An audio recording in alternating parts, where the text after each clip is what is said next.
America's finest silver plate is 1847 Rogers Brothers. From Hollywood, International Silver Company, creators of 1847 Rogers Brothers Silver Plate, presents The Adventures of Ozzie and Harriet, starring young America's favorite couple, Ozzie Nelson and Harriet Hilliard.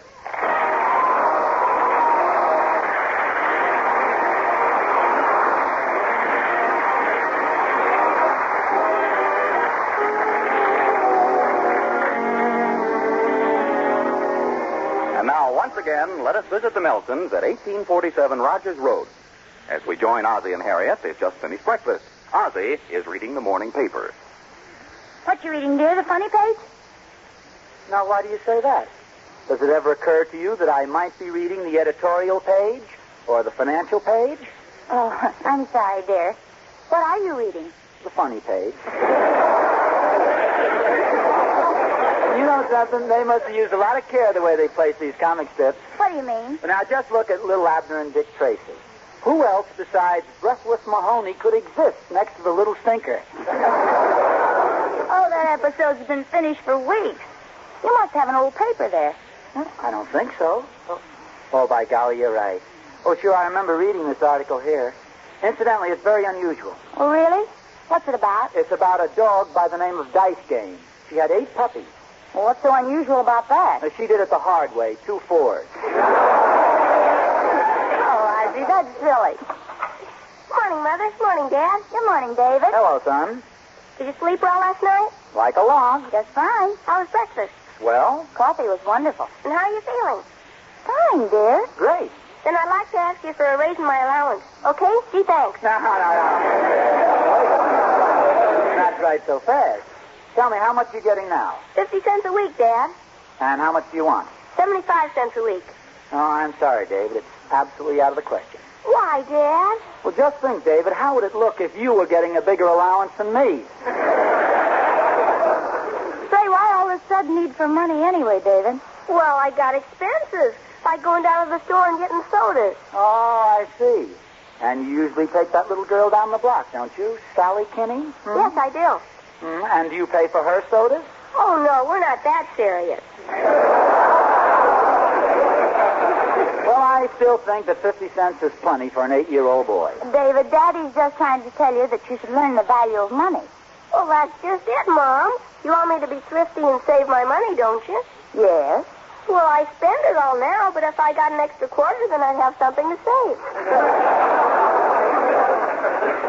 How about it? Well, I don't know. It's up to your father. What do you say, Pop? Well, David, when I was your age... Oh, Pop, not one of those stories. Now, David, if you want to get a raise, you've got to listen to your father's story. Oh, well, it's not compulsory, you know, Harriet. Oh, Ozzie, don't be so sensitive.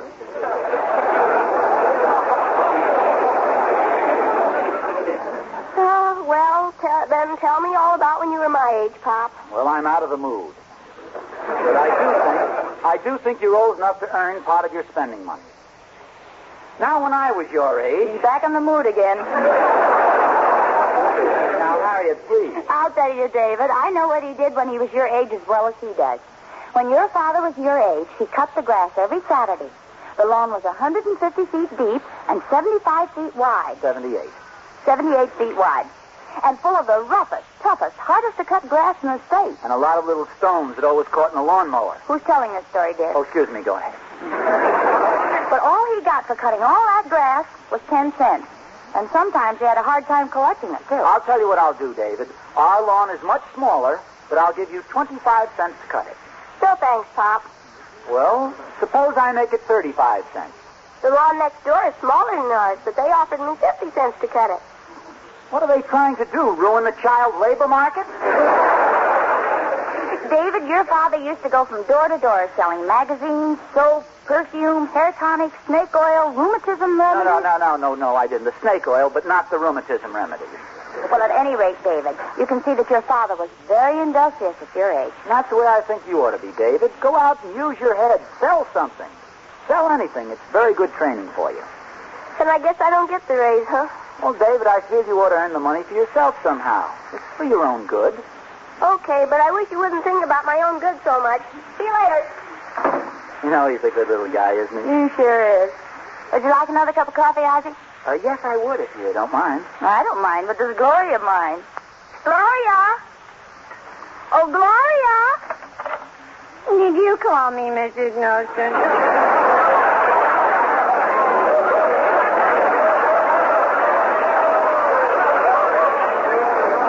Yes, I did, Gloria. We'd like some more coffee. It's very good. Yes, it certainly was. Well, isn't there any more, Gloria? No, Mr. Nelson. There was just enough for the three of us. A cup for you and a cup for Mrs. Nelson and 5 cups for me. Well, that's life, I suppose. Didn't I just hear you talking to David? Yes, he just went out. I was having a little talk with him about money. Did you get any from him, Mr. Nelson?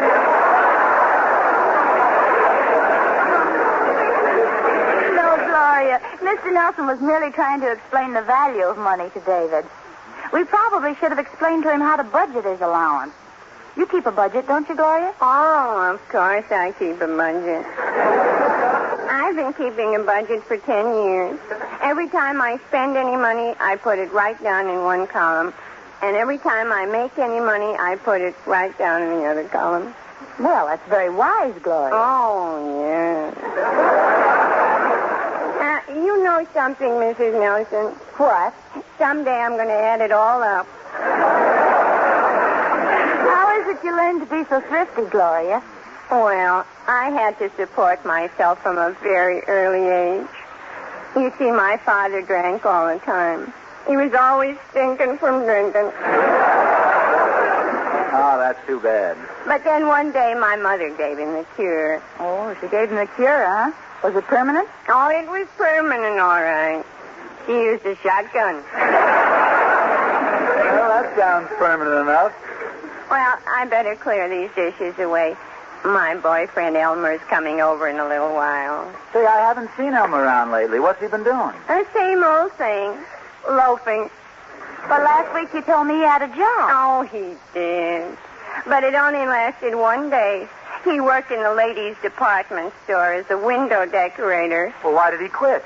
He found out those women in the windows weren't real. Well, I'll see you later.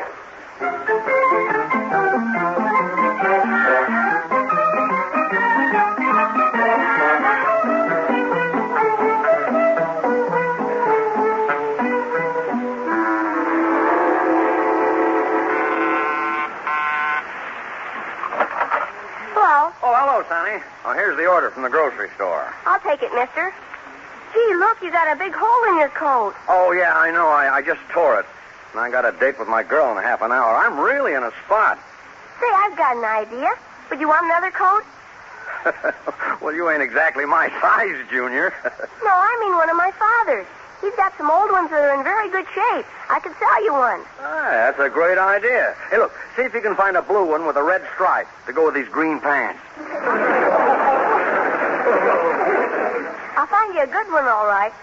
But, of course, I'll have to charge you a lot of money for it. As much as $1. Well, I'm a sport. Go get it. Oh, hey, wait a minute. Are you sure this is okay with your old man? Oh, yes. He told me I was supposed to do this. He said, sell something and make some money. Wait here. I'll get the coat for you.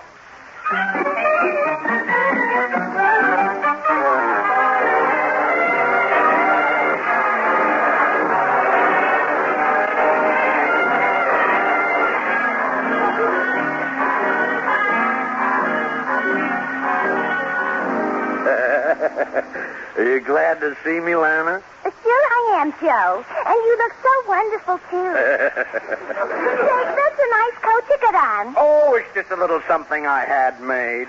Well, maybe you better take it off, Joe. It's kind of warm in here. Yeah. Especially when I'm sitting next to you, Lana. Okay, I'll take it off. Now, let me put my arms around you, honey. Now, Joe. Oh, my goodness. That must be Herman outside the door. Quick, go down the fire escape. Herman is 6 feet tall. I'll hide in the closet. No, down the fire escape. Why can't I hide in the closet? Well, okay, but the guy in there was even bigger. Well, you talked me into it, Lana. It's down the fire escape for me. Coming, Herman, just a minute.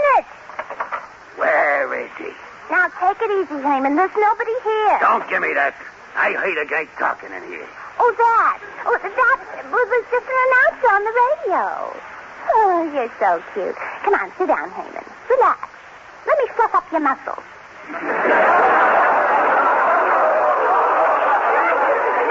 Okay, Len, I'm sorry. I guess I... Hey, wait a minute. Whose coat is that? What coat? That one right there with the tweed buttons. So you was two-timing me, huh? Calm down, Oh, Heyman. yeah? Well, Oh, look, here's the guy's name, right here by the inside pocket. Ozzie Nelson, huh? Oh, no. Ozzie Nelson. 1847 Rogers Road. No, Heyman, you're making a mistake. Oh, yeah? Ozzie Nelson. I'll break that rat's neck.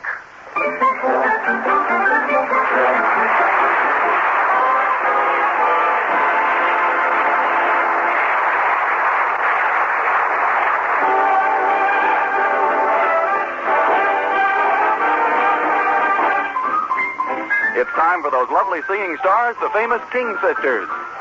Someday he'll come along, the man I love. He'll be big and strong, man I love. And when he comes my way, I'll do my best to make him stay. He'll look at me and smile, I understand. And in a little while, he'll take my hand. And though it seems absurd, I know we both won't say a word. Maybe I will meet him someday. Maybe Monday. Maybe not. Still, I'm sure to meet him someday. Maybe today will be my good news day. We'll build a little home just for two, from which I'll never roam. Who would you? And so all else above, I'm waiting for the man I love.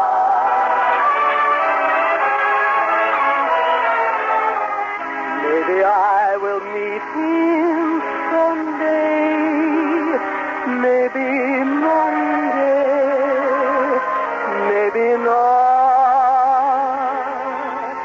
But I'm sure to meet him on one day. Maybe Tuesday will be my good news day. We'll build a little home in Brooklyn Heights, a cozy one-room nest, and I'll walk up 10 flights. And so all else above, I'm waiting for the man I love. Love that man.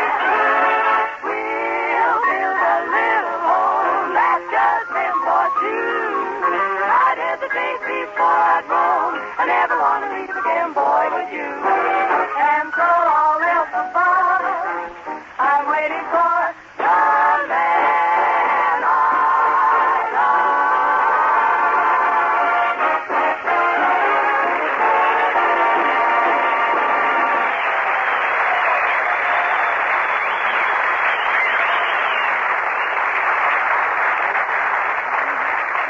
That was the King Sisters doing their bit for romance. And now the orchestra changes to the traditional romantic theme.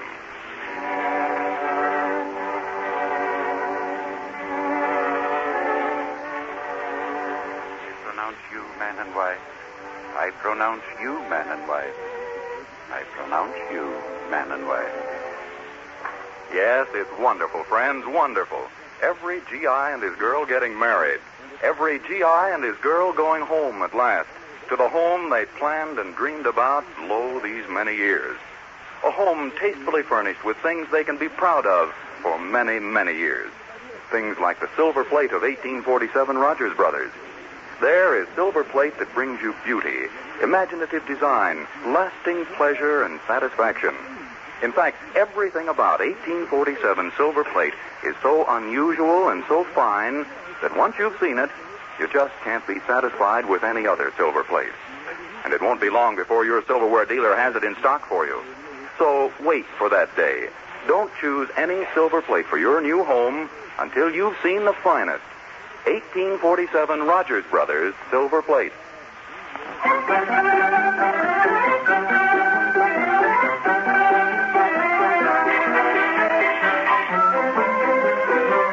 And now back to Ozzie and Harriet. Well, it certainly looks as though little David Nelson started something when he sold his father's coat to the delivery man. Poor Ozzie. Little does he know that his coat with his name in it has been discovered in glamorous Lana Shanahan's apartment by none other than Herman, Lana's jealous boyfriend. Poor Ozzie. Oh, well. Meanwhile, blissfully ignorant of his unfortunate predicament, our hero is casually strolling down the street. Goodbye, Mr. yellow Nelson. man. Mr. Nelson. Oh, hello, Emmy Lou. Hey, what's wrong? You look as though you just lost your best Woody Herman record. Oh, I'm very unhappy, Mr. Nelson. I've got such a terrible problem, and I don't know what to do. I'm so terribly inexperienced. I need advice from someone like you. Someone like me? Mm-hmm. I'm so very young, and you're so very old. Well, thanks, but what's the trouble, Emmy Lou? Well, it's about my boyfriend, Larry. He was at the movies with another girl last night, and it seems so hard to believe what he told me. Mr. Nelson, do you think that men tell the truth? Well, they're about as truthful as women. Oh, the nasty fibbers. I had such faith in Larry, too. He wanted to take me to the movies last night. And I explained to him what an awful headache I had and how desperately ill I felt. I never dreamed he'd go to the movies with someone else. Well, are you sure he was there, Emmy Lou? Oh, positive. Coming back from the Palladium, Charlie and I saw him. You just can't trust men. It certainly looks that way. Men. You know, sometimes I get so mad. That you wish there were no men? Oh, no, I never get that mad. Well, I guess the best thing for you to do is try and win Larry back. That's exactly what I'm going to do. I've just been downtown shopping, and I bought some wonderful perfume. They had 4 different kinds to choose from. Oh, what were they called? Come hither, come nearer, come closer. And the last one? Where do we go from here? Emmy Lou, I'm positive that you bought some of that. Where do we go from here? You're right, Mr. Nelson. Here, do you want to smell it? Okay, I'll take a little sniff.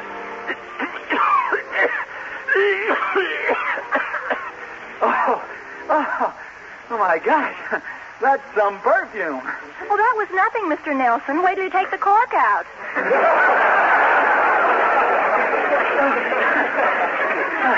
Is that the stuff you're going to try to win Larry back with? Mm-hmm. Do you think this perfume will make Larry notice me? Even if you leave the city. Yeah, I mean, Lou, you better take this stuff back before it overwhelms me. Thank you. Oh, I'm sorry, Mr. Nelson. It spilled all over you. Oh, that's all right, Emmy Lou. Nothing to worry about. It'll dry up. But what will Mrs. Nelson think if you come home with all that perfume? Won't she think that... Oh, no, of course not. Don't give it another thought. Mrs. Nelson trusts me implicitly. Don't worry about it, Emmy. And good luck with Larry. Thank you, Mr. Nelson. Goodbye. Goodbye.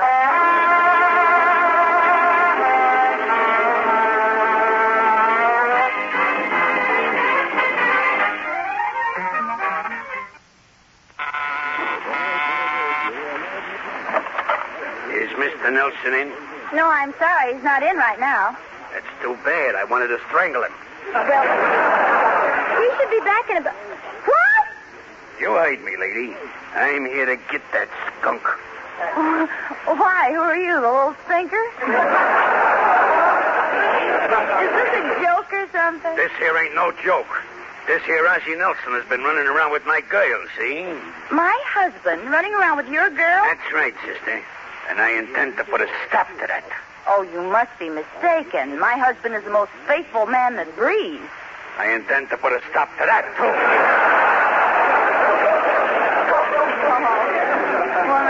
I'm sure there must be some mistake. There's no mistake. Your husband is trying to beat my time with Lana Shanahan, the most beautiful dame in the West. Oh, really? How's he making out? Listen, 3/4 of an hour ago, he was sitting on her davenport pitching wool at her. Oh, I feel sorry for you, Mrs. Nelson. What for? I think it's all sort of funny. Oh, your husband's a goner now. Once the man meets Lana Shanahan, he's never the same. Oh. You mean he'll throw rocks at me when he comes home? Oh, look, I'm sorry, but I just know you're mistaken. My husband is a very nice person, and I trust him absolutely and completely. Well, no guy can steal my guile and get away with it. But I tell you, it couldn't have been Ozzy. Believe me, you're just making a wolf out of a cocker spaniel.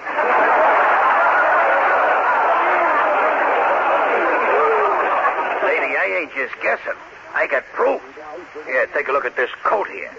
Does this coat look familiar to you? Well, yes, it does. It's your husband's, ain't it?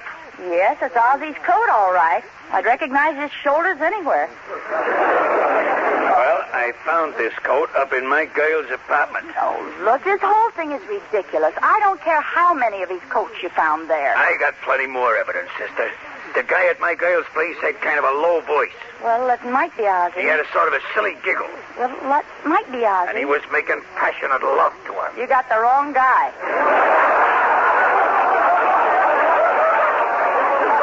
Lady, there ain't no use trying to protect your husband. As soon as he pokes his nose in that door, I'm gonna beat him to a pulp. Well, I'm just warning you, my husband knows jiu-jitsu. No politician's gonna help him out of this. But will you at least give Ozzy a chance to explain when he comes in? I ain't giving him nothing. When he walks in that door, I'm gonna... Oh, hello, dear. I see you have company. I'll say you got company. And I ain't leaving here till I crush the life out of a Satan rat. Oh, the man from the Exterminators. Well, not exactly, dear. This man came here to exterminate you. He claims that you've been romancing his girlfriend and you were with her this afternoon. Why, that's silly, Harriet. Surely you don't believe him. Oh, of course not. But he Wait says a minute. Where was you this afternoon, chum? Well, I was just out walking. There, you see, he was out walking. Say, let me smell you a minute, Ozzy. What were you out walking with, a halibut?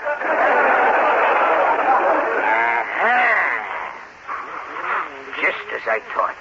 Lana Shanahan's pipe. No, just a second. That's not Lana's perfume. That's some other girl's perfume. Little man, you've had a busy day. No. That's not what I meant at all. I can explain everything if you just give me a chance. Okay, I'll give you a chance. Is this your coat? Yeah, sure, that's my coat. Well, explain this. What was it doing in my girlfriend Lana's apartment? I'm sure I don't know, and I don't know your girlfriend, Lana. A likely story. I should have punched you when you first walked in. Why, Just Joe? a minute. Whom do you think you're pushing around? Home. You, that's home.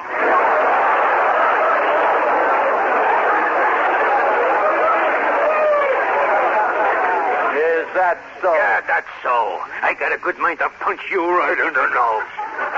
You do, and I'll bleed all over you. Oh, now, look, why don't you two be sensible? Listen, mister, I have an idea. Suppose I assure you that it'll never happen again. That you have my word that my husband will never again bother your girlfriend, Lana. Would that satisfy you? Well, Well, suppose I promise to put a collar and leash on him and never let him out of the house without me. a collar and leash, huh? Yeah, that's good. Okay, lady, I'll settle for that. So long, folks. I'll be getting back to Lana now. Oh, gee, honey, that was a clever way to get rid of him. Saying you were going to put a collar and a leash on me. You know, dear, I'm never going to... Yes, dear. What size neck have you got? Now, Harriet, you can't really believe that silly story about that fellow's girlfriend. Well, what do you expect me to believe? Having all that perfume on you and not knowing how your coat got into her apartment? If you'll just let me explain, the perfume was spilled on me accidentally by Emmy Lou. As for the coat, I can't possibly imagine how it got there. Hello, Mother. Hi, Dad. Hello, son. Hello, Lana. Hey, that lollipop. It's the size of a small manhole cover. It cost me 50 cents, Mom. I earned some extra spending money like Pop told me. Well, that's fine, son. I'm proud of you. How did you make the money? Well, it was a cinch. I sold an old coat of yours to the delivery man. Hey, tell me, David, was this coat here on the chair the one you sold? Gee, that's the one, all right. How'd it get back here? Didn't the fellow like it? No, he liked it all right. I'll tell you about it later, David. Right now, there's something I want to discuss with your mother. Oh, now, Arthur, you don't think I really believed a word of what that man said? You know me well enough for that. Harriet. Yes, dear? What size neck have you got?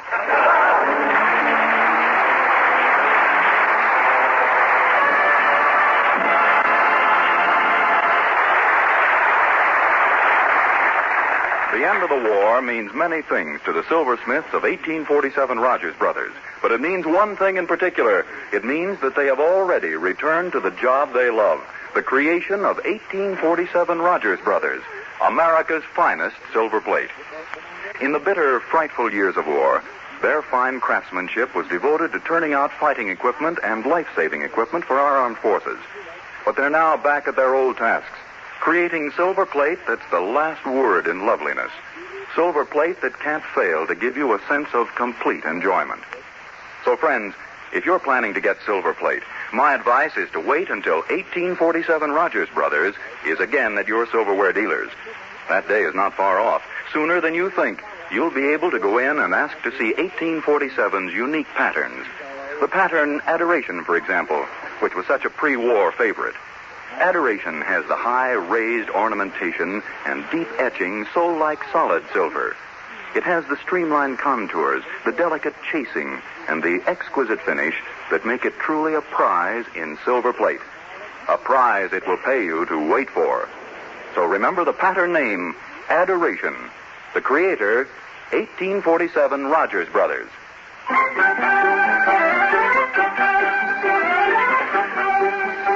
Now you see, Harriet, you are convicting me on purely circumstantial evidence. All right.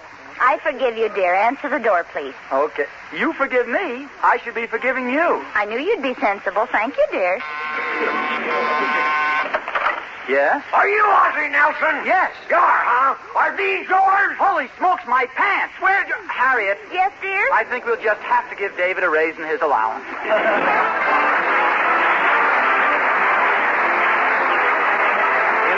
Silver Company, creators of 1847 Rogers Brothers Silver Plate, invite you to listen again next Sunday to the adventures of Ozzie and Harriet, with songs by the King Sisters and music by Ozzie Nelson's orchestra. And don't forget, America's finest silver plate is 1847 Rogers Brothers. This program originates in the Hollywood studios of the Columbia Broadcasting System and is also broadcast over the Trans-Canada Network of the Canadian Broadcasting Corporation. This adventure of Ozzie and Harriet will be transmitted to our men and women overseas by shortwave and through the worldwide facilities of the Armed Forces Radio Service.